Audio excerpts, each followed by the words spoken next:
This channel does not promote any violent, harmful, or illegal activities. All content provided by this channel is meant for an educational purpose only. আরে কম দে কিন্তু খাঁটি দে। MDH Kashmiri লাল লঙ্কার গুঁড়ো। MDH দোকানের সামনে একটা bike রাখা আর সেই নিয়ে বচসা। বাইক সরাতে বলা হচ্ছিল এবং এই বাইক সরাতে বলায় দুই ভাইকে এলো পাথারি ছুরির কোপ। মালদার চাঁচলে ভর দুপুরে এই ঘটনাকে কেন্দ্র করে তীব্র চাঞ্চল্য। শুভতোষ রয়েছেন আমাদের সঙ্গে। শুভতোষ, একটা সামান্য বাইক রাখাকে কেন্দ্র করে এই ভয়ঙ্কর পরিণতি। হ্যাঁ, একদমই তাই।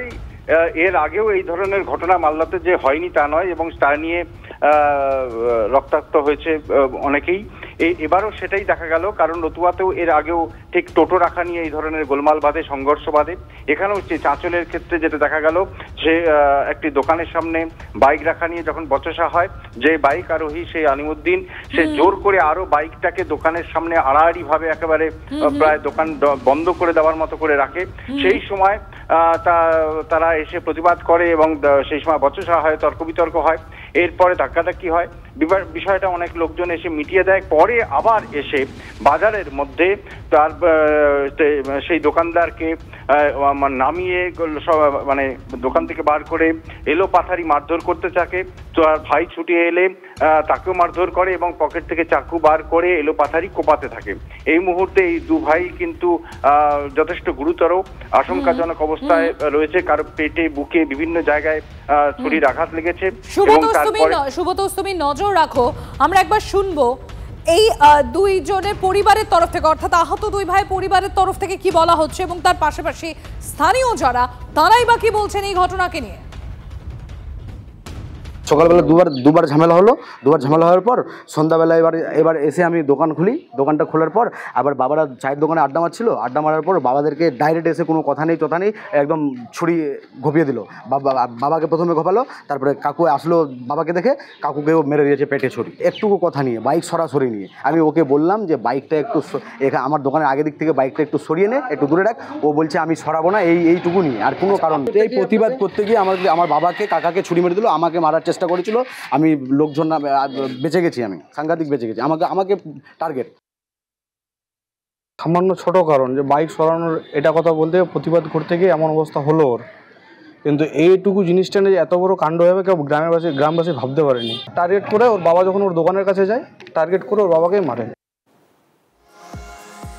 আজ অনুব্রত গড়ে শুভেন্দু অধিকারী। বীরভূমের তৃণমূল নেতা অনুব্রত মণ্ডলের কদর্য হুমকে ধিক্কার জানাতে বোলপুরে নারী সম্মান যাত্রা বিরোধী দলনেতার। হিমাদ্রি রয়েছেন আমাদের সঙ্গে, সরাসরি চলে যাবো হিমাদ্রির কাছে। হিমাদ্রি, ধিক্কার জানাতে বোলপুরে এই নারী সম্মান যাত্রা বিরোধী দলনেতার। টুরিস্ট লজ মোড় থেকে বোলপুর চৌরাস্তা পর্যন্ত এই মিছিল হওয়ার কথা, কি অবস্থা এখন ওখানে? কিছুক্ষণের পরে শুভেন্দু অধিকারী তিনি এখানে এসে উপস্থিত হবেন। দেখাবার চেষ্টা করব টুরিস্ট লজ মোড়, সেই লজটাই কিন্তু বহু বিজেপি নেতা শুভেন্দু অধিকারীর যে নারী সম্মান যাত্রা, সেই যাত্রা শুরু হবে এবং এখান থেকে ঠিক 2 কিলোমিটার আগে সেখানে রয়েছে চৌরাস্তা, চার মাথা মোড়, সেখানে গিয়ে শুরু শেষ হবে এবং সেখানে মঞ্চ করা রয়েছে। এবং এই যে সাম্প্রতিককালে অনুব্রত মণ্ডল যেভাবে কদর্য ভাষায় নারীদেরকে, হিমাদ্রি, এবং কিছুক্ষণের মধ্যে কিন্তু শুভেন্দু অধিকারী এখানে আসবেন, এমনটাই কিন্তু বিজেপির নেতা কর্মীরা তারা বলছেন যে শুভেন্দু অধিকারী কিছুক্ষণের মধ্যে এখানে আসবেন, তারপরেই কিন্তু এই নারী সম্মান যাত্রা এখান থেকে শুরু করা হবে। কথা বলার চেষ্টা করবো, কয়েকজন নারী এখানে রয়েছেন, এই নারী সম্মান যাত্রা নিয়ে কি বলবেন তারা। বলছি, আপনারা তো এসেছেন নারী সম্মান যাত্রায়, কি জন্য নারী সম্মান যাত্রা করতে হচ্ছে আজকে?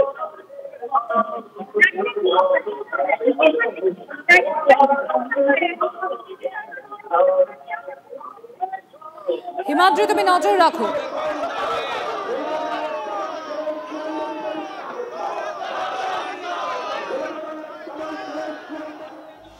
বিজেপি নেতারাই নারী নির্যাতনে অভিযুক্ত। মহিলাদের অসম্মান করে বিজেপি নেতারাই। সিঁদুর শাখার দাম বাঁধছেন আর তারপর সম্মান যাত্রা করছেন।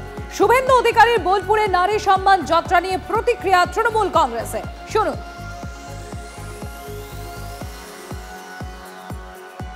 সিঁদুর বেচতে এসে আমাদের মাননীয় মুখ্যমন্ত্রী মমতা বন্দ্যোপাধ্যায়কে অপমান করে গেছেন। ওদের তো এখন লোকসভার সাংসদ, জজ ছিলেন, নাম বলতে চাই না, ওদের তো একজন কেন্দ্রীয় মন্ত্রী, তিনি আমাদের নেত্রীকে অপমান করেছেন। এই ফেক মানে অর্থাৎ একটা ভেকধারী, কপট এবং নিম্নরুচির মানুষ ভারতীয় জনতা পার্টিতেই আমরা আশা করি। আর মানুষ বাংলায় যারা থাকেন, মহিলারা বাংলায় যারা বসবাস করেন, তারা পছন্দ করেন না। একটার পর একটা নির্বাচনে তারা বিমুখ হয়েছেন ভারতীয় জনতা পার্টি থেকে, ভারতীয় জনতা পার্টিকে খালি হাতে ফেরত পাঠিয়েছেন।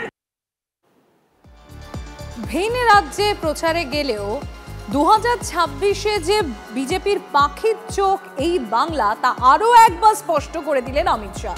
2026 সালে পশ্চিমবঙ্গ এবং তামিলনাড়ুতে সরকার গড়বে বিজেপি। মাদুরায় সেখানে দলীয় কর্মী সম্মেলনে যোগ দিয়ে হুঙ্কার অমিত শাহ। আর এর আগে কলকাতার সভা থেকেও রাজ্যের তৃণমূল সরকারকে উৎখাতের ডাকও দিয়েছেন কেন্দ্রীয় স্বরাষ্ট্রমন্ত্রী। আর এবার দক্ষিণের রাজ্যে গিয়েও বাংলা থেকে তৃণমূলকে সরানোর বার্তা দিলেন অমিত শাহ। 2026 में दिल्ली में सरकार बनी, 26 में तमिलनाडु की बारी है। और मेरी बात कान खोलकर गांठ बांध लेना, कान खोलकर सुन लेना और याद कर कर घर में जाना। 2026 में तमिलनाडु और बंगाल में भारतीय जनता पार्टी और एनडीए की सरकार बनने जा रही। অমিত শাহর এই ভোকাল টনিক, আর এই ভোকাল টনিকে চাঙ্গা বঙ্গ বিজেপি। কেন্দ্রীয় স্বরাষ্ট্রমন্ত্রী সুর বিজেপি রাজ্য সভাপতির গলাতেও 26-এ বাংলায় বিজেপির সরকার তৈরি হবে। আর শুধু বাংলাই নয়, গোটা দেশের জন্য সেটা জরুরি। না হলে জনবিন্যাস পাল্টে গোটা দেশের সর্বনাশ হবে, এমনই মন্তব্য সুকান্ত মজুমদারের। এবার 26-এ ভারতীয় জনতা পার্টির সরকার তৈরি হবে পশ্চিমবঙ্গে, এবং হওয়াটা শুধু পশ্চিমবঙ্গের জন্য নয়, গোটা ভারতবর্ষের জন্য জরুরি। নচেত এই ভারতবর্ষের ডেমোগ্রাফিকে চেঞ্জ করে পশ্চিমবঙ্গের মধ্য দিয়ে, পশ্চিমবঙ্গ তো যাবে রসাতলে, অলরেডি যেতে শুরু করে দিয়েছে, ভারতবর্ষেও ইসলামিক শাসন প্রতিষ্ঠা করার যে চক্রান্ত চলছে সেটা বন্ধ হবে।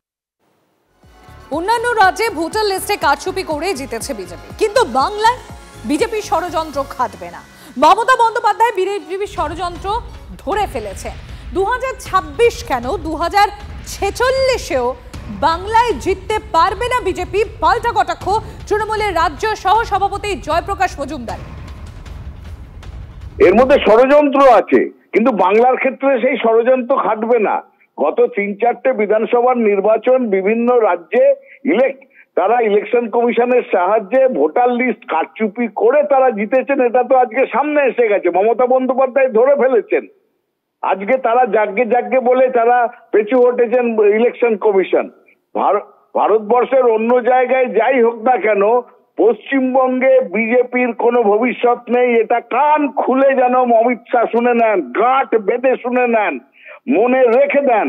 আজকে যেটা বলছেন সেটাই আমি বলছি, অমিত শাহ কান খুলে শুনে নিন, গাঁট বেঁধে নিন, মনে রেখে দিন যে পশ্চিমবঙ্গে তাদের কোনো জায়গা হবে না। 2026-এ নয়, 2036-এ নয়, 2046-এও নয়। বারাসতে বিজেপির গোষ্ঠী কোন্দল, সাংগঠনিক বৈঠকে জেলা সভাপতির সামনে প্রকাশ্যে বিজেপি কর্মীদের হাতাহাতি, এমনকি ভাঙচুরও। জখম কয়েকজন কর্মী সমর্থক, থানায় অভিযোগ দেয় দুপক্ষে। আর গতকালই অশোকনগরে মানিকতলা এলাকায় বিজেপির সাংগঠনিক বৈঠক ছিল। আপনারা জানেন অশোকনগরে বিজেপির 4টে মণ্ডল রয়েছে, তার মধ্যে একজন মণ্ডল সভাপতি মহিলা হওয়ার কথা ছিল। কেন সেটা হয়নি তা জেলা সভাপতির কাছে জানতে চান অশোকনগরের যুব মোর্চার ভাইস প্রেসিডেন্ট প্রদীপ সরকার সহ দলেরই বেশ কয়েকজন।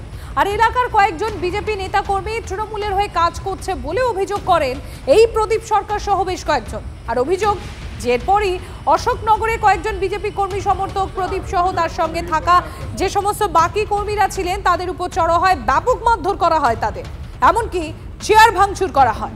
বিজেপির জেলা সভাপতি এই বিষয়ে কোনো মন্তব্য করেননি। বিজেপির গোষ্ঠীদ্বন্দ্বের খবর সামনে আসতেই খোঁচা তৃণমূল কংগ্রেসের। আমাদের অশোকনগরের মণ্ডল 3-এর মিটিং ছিল এবং ওখানে যাওয়ার পরে প্রেসিডেন্ট রাজীব পোদ্দারকে জিজ্ঞাসা করি যে এখানে 4টে মণ্ডলের মধ্যে একটা মণ্ডল মহিলা হওয়ার কথা ছিল, এটা হয়নি কেন? বাপি মিস্ত্রি মানে আমাদের মণ্ডল সভাপতি এবং সুবল মিস্ত্রি আমার গলা ধরে জামা ফামা ছিঁড়ে ফেলে, আমার সঙ্গে টাকা ছিল, এনাকে উনিও পার্টির কর্মী, একজন বুথ সভাপতি 2 নম্বর ওয়ার্ডের, মারধর করে ফেলে লাথি ঘুষি। এটা ওরাই তৃণমূলের দালাল হয়ে কাজ করছে বিজেপিতে। জেলা সভাপতির সামনেই হয়েছে, জেলা সভাপতি অযোগ্য। আমাদের বুথ সশক্তিকরণ আমাদের কর্মশালা চলছিল, সেখান থেকে কিছু দুষ্কৃতী তারা এসে 10-12 জন আমাদের কার্যকর্তাদের উপর চড়াও হয় এবং আমাদের 2-3 কার্যকর্তা আহত আছে। কি নিয়ে ওরা চড়াও হলো সেটা আমরা এখনো জানতে পারিনি, তবে প্রশাসন তদন্ত করবে। তারা আমরা নাম সঠিক সবার বলতে পারবো না, 2-1 জনকে আমরা মুখ চিনি, আমরা নাম সংগ্রহ করে চেষ্টা করেছি, সেখানে আর কিছু বেনামে আমরা। তারা দলের কেউ না? না। কত নম্বর ওয়ার্ডে ছিল বৈঠকটা? এটা আমাদের ছিল হচ্ছে গিয়ে 21 নম্বর ওয়ার্ড। বিশৃঙ্খল দলের নাম ভারতীয় জনতা। নিজেদের কর্মী নেতৃত্ব সভাতেও তারা শান্তি রক্ষা করে সুষ্ঠুভাবে আলাপ আলোচনা করতে অক্ষম। মানুষ কেন এদেরকে ক্ষমতায় হলে তো বিপদ। যদি এমডিএইচ কিচেন কিং কিচেনে থাকি তো আমরা যা ইচ্ছে তৈরি করতে পারি, বেগুনের ভর্তা, আলু কপি, ভিন্ডি মশলা, আরো অনেক কিছু। MDH